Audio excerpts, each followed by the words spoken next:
welcome here, and today is an update on, I guess, a little bit of everything.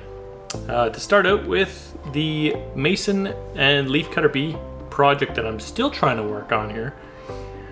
Here's a quick look at the nest box that I have set up outside, and I hate to say it, but I'm seriously failing on this one.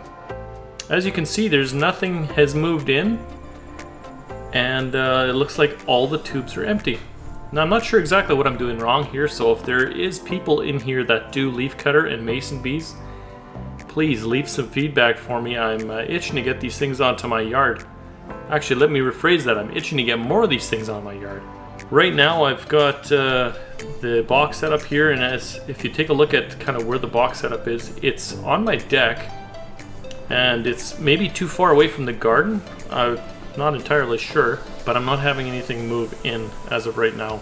This kind of puzzles me a little bit because any of the deck installation that we did where I countersunk the screws more than like a more than like a quarter inch, the leafcutter bees would actually make homes in the indents in the screw holes around the property. So I know they're on the deck, scratching my head a little bit. If we take a look around the garden, my garden has done pretty good. Now, if you guys had a chance to see, and unfortunately I didn't have a video for you at the time, we were incredibly busy with doing renovations in the house that we moved in here. But the soil in this garden was just horrendous when we moved in. Weeds did not grow in it. That is no exaggeration. When you walked on it, it actually was very comparable to concrete.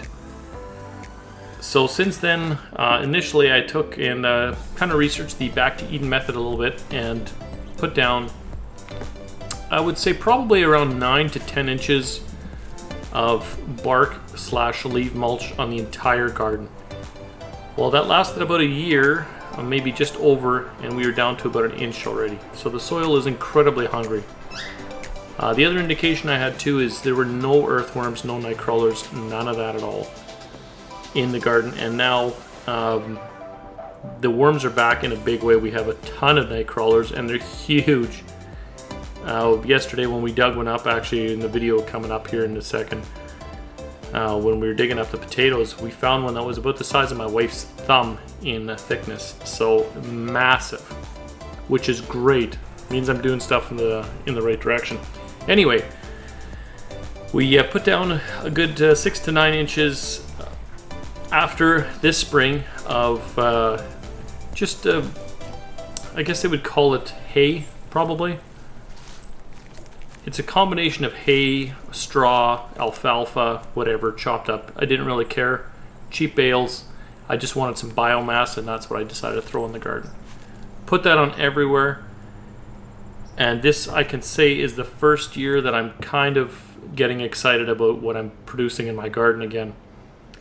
I will definitely be doing more of the alfalfa, straw, or the hay or whatever biomass versus bark and the kind of the Back to Eden stuff. I think that's more for like trees and shrubs, whereas the alfalfa and the straw seems to be better off for the garden. The other perk of this is we had an extreme drought year here. The last year it was this dry in our area, I think, was 1983, and it wasn't as dry as what it was this last year. I'm one of the few gardens around that actually looks not even too bad. One of the things that I did to kind of help out with that is I use my fish tank water. So the aquarium you kind of see behind me over there, anytime I pump that out, I use that water to go out to the garden. And I mean, garden plants seem to love fish poop, so let's keep trucking that out there. So that helped as well, but it definitely was not enough. We are on water rations as well, so very minimal. I'm doing only the bare minimum of what I need to do for tank changes, and there is no other watering that has happened on that garden. So you can take a look through in the video here, and you can kind of see my plants that I've got up. Pepper plants have done better than they've ever done. Tomato plants have done pretty solid. The yield, not great, and you can take a look on the table here of what I will have for tomatoes. And most of them look pretty good, but there's some that have these brown tops, and I'm not sure what the cause of that is. Haven't Googled it, haven't looked it up yet. If somebody knows and wants to toss a comment down below, I'm happy to listen to you. I'm personally thinking it's just a whole combination of poor soil and getting that nutrient balance back up in the garden and getting more worms, more whatever the natural stuff that all lives in there is. I do have a video here of us pulling up some potato plants. As you can see, the yield isn't that great, but we are getting some potatoes, and my kid has actually never pulled up potatoes before, so you can kind of watch us struggle slash, I don't know, he does a good job actually. The straw actually as well makes pulling up potatoes really easy, as you can see. So that's another perk of that. After I get the potatoes inside, they are really good quality. You can hear it just when you cut them, and you can kind of see when I crunch these things up here. They are very crunchy and no lack of flavor. I can tell you after eating the meal that you see prepared to kind of hear out of all these fries. Canadian, mostly true, but when it comes to poutine, I'm as Canadian as they get.